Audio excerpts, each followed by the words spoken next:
Nouvelle session d'information sur A30 Télévision. Mesdames et messieurs, bienvenue à tous. Ouvrons ce journal par la sécurité où l'armée congolaise interdit à tous ces éléments de nouer ou d'entretenir tout contact avec les FDLR, les forces démocratiques de libération du Rwanda. C'est le porte-parole de l'armée, le général-major Sylvain Ekenge, qui a lu cette déclaration mardi depuis Goma au Nord Kivu. Selon lui, la tolérance zéro s'appliquera à tout celui qui ne s'alignera pas derrière cette mise en garde. Suivez. Les forces armées de la République démocratique du Congo portent à la connaissance de tout militaire, quel que soit son rang, l'interdiction stricte et sans faille de nouer ou d'entretenir tout contact pour quelque motif que ce soit avec les forces démocratiques de libération du Rwanda, en sigle FDLR. Tout contrevenant à la présente instruction sera mis aux arrêts et subira la rigueur de la loi conformément aux dispositions légales et réglementaires en vigueur dans notre armée. À ce sujet, le principe de tolérance zéro est désormais de stricte application. Dans l'actualité également, signature officielle de la note portant retrait accéléré, progressif, ordonné, responsable de la MONUSCO en République démocratique du Congo, document signé par les vice-premiers ministres des Affaires étrangères Christophe Lutundula et la chef de la MONUSCO Bintou Keïta. Pour le chef de la diplomatie congolaise, le gouvernement est satisfait du travail réalisé en collaboration avec les experts de la mission onusienne. Christophe Lutundula appelle ainsi toutes les parties à garder l'espoir et à agir pour la réussite de ce processus de retrait. Pour sa part, la représentante spéciale du secrétaire général des Nations Unies a salué l'état d'esprit qui a guidé ces travaux et l'engagement des uns et des autres pour une sortie d'honneur. Les évêques de la Conférence épiscopale nationale du Congo saisissent l'occasion de la campagne électorale pour appeler leurs recommandations sur le choix des candidats. Ils appellent la population à voter de manière judicieuse, mais aussi à veiller à la transparence des scrutins. C'est ce qu'a expliqué ce mercredi Monseigneur Donatien Choli, secrétaire général de la SANCO. C'est le moment de demander des comptes à ceux qui ont géré le pays par rapport aux promesses qu'ils ont faites, mais c'est aussi le moment de bien juger la pertinence et la faisabilité des promesses qui seront faites par de nouveaux candidats. Les élections, c'est l'occasion de renouveler la confiance à ceux qui ont bien travaillé, ceux qui nous ont bien servi, ceux qui ont servi le pays. Il y en a certainement. Mais c'est aussi l'occasion de sanctionner de ceux qui n'ont pensé qu'à leur ventre, à leur famille, à leurs intérêts. Bon, les évêques ont toujours conseillé, et particulièrement cette fois-ci par rapport aux expériences malheureuses faites dans le passé, ils ont conseillé que nous soyons vigilants, que nous soyons éveillés pour protéger notre vote, pour ne pas laisser voler notre vote. Et de façon explicite, ils ont conseillé de ne pas quitter le bureau de vote tant qu'on n'aura pas affiché les résultats devant le bureau de vote. Parce que l'enjeu de ces élections, c'est la transparence. Toujours dans ce chapitre du processus électoral, Adolphe Muzito, président du parti politique Nouvel Élan, a présenté ce mercredi 22 novembre à Kinshasa son programme de gouvernance dénommé pour la construction du Congo. Le candidat numéro 24 entend mobiliser 300 milliards de dollars américains sur 10 ans pour réaliser son programme qui est subdivisé en 3 volets. On l'écoute. Le budget des dépenses est de 200 milliards. Il faut ajouter 60 milliards qui feront l'objet d'un emprunt. 60 milliards. La question qui se pose, historiquement, ceux qui sont dans les autres congolais, tout le monde a été tous les là. En 2008, tout le monde est là. FMI Indima, qui est tout le monde a 9 milliards. Vous venez d'une forte dose de dette et on vient de vous désendetter. On ne peut pas vous autoriser à rentrer encore dans un endettement de 9 milliards alors que vous aviez 9 milliards ou 12 milliards de dettes que vous étiez incapable de payer.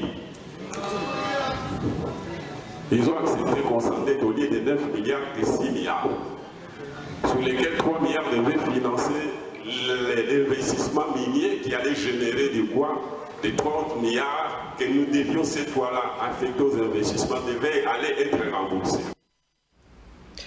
Félix Tshisekedi est le seul candidat pour qui il faut voter à la présidentielle. Déclaration d'Anissé Yomboranyama, responsable de médias.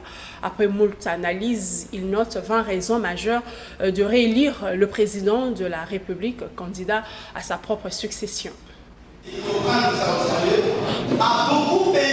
Il s'est présenté devant la presse comme communicateur de la patrie. Anissé Yomboranyama, c'est responsable des médias bien ancré dans la sphère politique et de ceux qui portent la candidature de Félix Tshisekedi pour un second mandat. Il a relevé 20 raisons pour lesquelles tout Congolais de tous bords doit voter Félix Antoine Tshisekedi Tshilombo. De ces raisons l'on compte la résilience de l'économie, l'amélioration de l'image de la République démocratique du Congo ou encore la mise en œuvre de la gratuité de l'enseignement et de la maternité. La République démocratique du Congo est redevenue un pays dont la crédibilité ne fait l'ombre d'aucun doute. Le président de la République a rendu possible la gratuité de l'enseignement et tout dernièrement la gratuité de la maternité dont nul ne pouvait rêver la faisabilité il y a quelques années. Ces deux grandes réformes sont une expression d'amour, un amour réel et profond. Au regard de ses réalisations et sa détermination, le candidat à sa propre succession reste le meilleur de tous ses colistiers à la présidentielle, insiste Anissé Yomboranyama. Depuis 1960 jusqu'à ce jour, Félix Antoine Tshisekedi Tshilombo est le président congolais le plus politiquement correct, le plus performant, le plus réformateur, le plus pragmatique et le plus proche de son peuple. C'est pourquoi je vous invite tous avec humilité à voter massivement le numéro 20 pour l'émergence de la RDC. Ces communicateurs n'ont pas manqué de saluer également les efforts de tous ceux qui accompagnent Félix Tshisekedi dans la mise en œuvre de sa vision. Il s'agit notamment du ministre des Finances, Nicolas Kazadi, qui a joué un grand rôle dans la mobilisation et maximisation des recettes en RDC.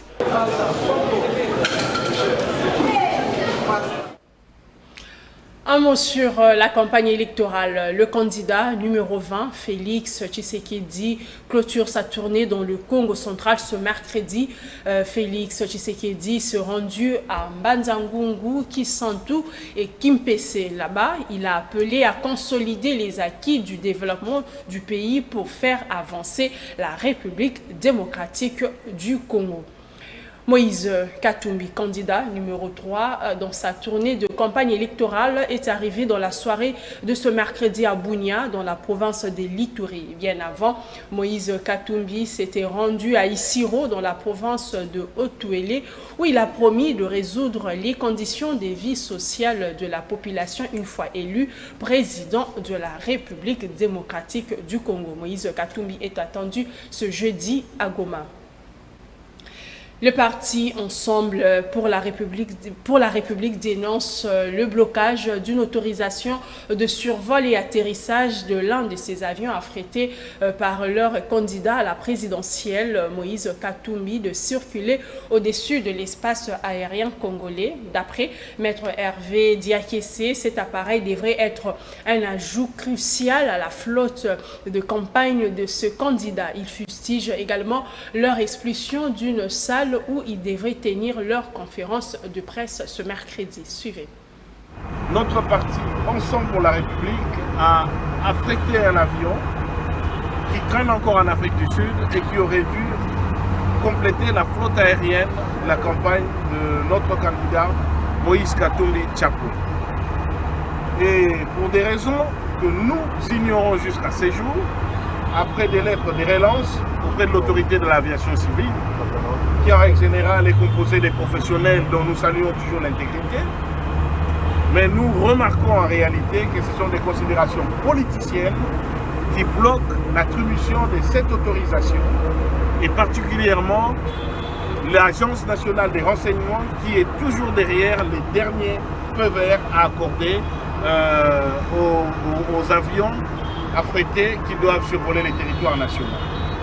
Or, si nous en sommes à des considérations politiciennes, alors qu'il s'agit de la navigation aérienne et de la libre circulation des candidats, cette situation devient dangereuse et inquiétante.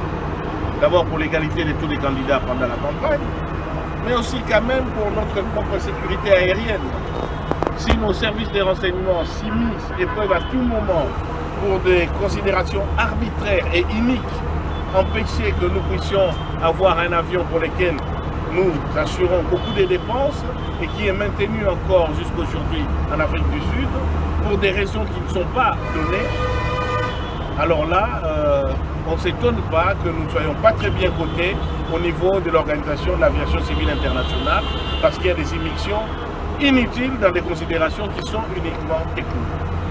Sur ce, nous dénonçons fermement cette situation qui de toute façon n'est gêne en rien notre détermination à nous mobiliser et à préparer, comme vous le savez, la remise des prises en janvier 2024 entre Moïse Katumbi et les présidents sortants. Mais nous estimons, et ceci est une alerte et une mise en garde, nous ne continuerons pas à accepter ce genre de cas d'arbitraire. Ils ont déjà assuré les monopoles d'occupation de tous les panneaux publicitaires dans la ville. Maintenant, ils commencent à nous empêcher d'accéder dans les salles, mais ça n'empêchera pas le peuple congolais de nous donner ses voix le 20 décembre prochain. Clôturons ce chapitre avec la tournée du candidat numéro 21, Martin Fayulu, qui était au Maïndombe. Martin Fayulu a sollicité de voix dans cette province pour être élu président de la République. À noter que Martin Fayulu a regagné Kinshasa dans la soirée de mardi. Il est attendu vendredi à Kisangani.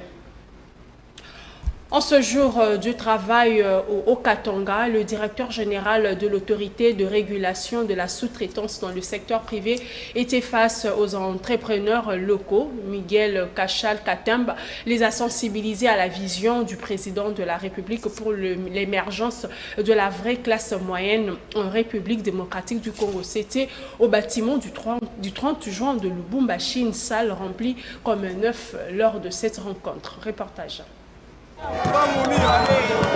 C'est une grande salle de plénière du bâtiment du 30 juin sous un décor inhabituel.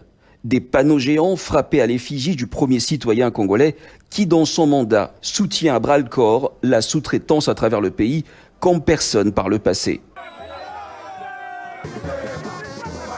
À l'esplanade de ce bâtiment, le numéro 1 de la RSP bénéficie d'un accueil chaleureux jusqu'à son entrée dans la salle déjà remplie comme un œuf. Les entrepreneurs, hommes et femmes, voire les start-up, sont venus nombreux écouter le message de l'honorable Miguel Kachal, basé sur la vision du président de la République dans le secteur de la sous-traitance, dont il a l'énorme charge de rendre effective, afin d'obtenir une réelle réduction de la pauvreté en créant la richesse au pays. Pour les DG Miguel, cette lutte nécessite l'adhésion tous azimuts de la population congolaise en soutenant les actions du chef de l'État Félix-Antoine Tshisekedi, qui se traduit notamment par le contrôle lancé dans les sociétés principales dans la province du Haut-Katanga. Désormais, la chaîne des valeurs de nos ressources naturelles, il n'a pas changé au Congo. Et nous allons nous impliquer à 1000%. Nous sommes déterminés pour changer les choses sur toutes les lignes. Et c'est ce qui est en train d'être fait aujourd'hui. Notre objectif est que parmi moi et Abba, qu'il y ait des multimillionnaires et des milliardaires congolais. Et je vous dis que c'est possible. C'est possible et ça sera fait.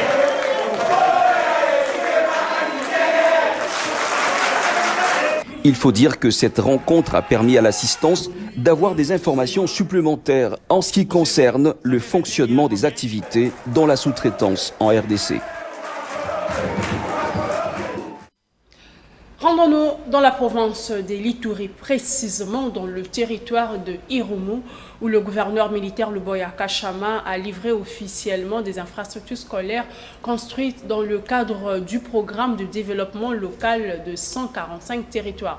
Le gouverneur militaire a demandé aux bénéficiaires d'en faire bon usage pour pérenniser ce bien public. C'était mardi en présence de plusieurs autorités locales du secteur de l'éducation. Reportage.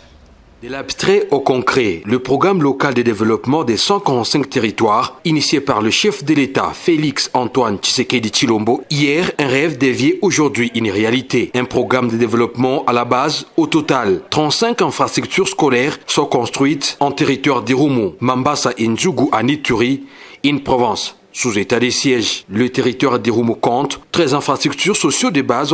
Le gouverneur militaire de l'Ituri a réceptionné provisoirement, ce mardi 21 novembre courant, 3 infrastructures éducationnelles dont l'école primaire Rijumba, Ndaungba et une école primaire à Bogoro. Ces bâtiments sont équipés, électrifiés et dotés de meubles pour un financement de plus de 600 000 $ américains, un projet mis en œuvre par le BCECO. Au nom du commandant suprême des FARDC et de la PNC, le lieutenant-général Luboya Kachama Johnny a remis les clés aux responsables de ces établissements. Il a en même temps invité les parents à veiller à la protection de ces ouvrages avant de prôner le pardon, la réconciliation pour le développement de la province. Toutes ces populations ont adhéré à la vision du chef de l'État. Je suis là aussi pour rassurer les enfants qui vont aller à l'école, rassurer aussi les jeunes qui vont travailler, n'est-ce pas, qui vont rentrer dans leur ferme pour l'élevage. Ce que je peux leur dire, c'est garder vraiment ce bien pour que leurs enfants, effectivement, puissent en profiter le plus possible. Plus grand merci que nous pouvons aussi, n'est-ce pas, lui adresser, parce qu'il va venir, il sera là ce samedi, c'est faire quoi? Nous réconcilier et nous pardonner. Le chef de l'État a une grande vision pour cette province. Parlant au nom des bénéficiaires, une élève a eu des mots justes pour remercier les géniteurs de ces projets. Je remercie le chef de l'État congolais d'avoir nous construit un très beau bâtiment. Notons que les projets du PDL 145 territoires évoluent sans désemparés à Ituri depuis son lancement. Au total, 103 infrastructures scolaires ont déjà été construites et aussi des bâtiments administratifs sont en cours de construction à Ituri. En cela s'ajoute plus de 20 km d'asphalte des routes dans le cadre de la modernisation de la ville de Bunia, une œuvre du président de la République, Félix Tshisekedi Tshilombo, à la communauté iturienne. Mesdames et messieurs, c'est par ici que prend fin cette session d'information. Merci à vous qui nous avez suivis en live sur Facebook et YouTube, page Actu 30. Je vous retrouve demain à la même heure. Au revoir.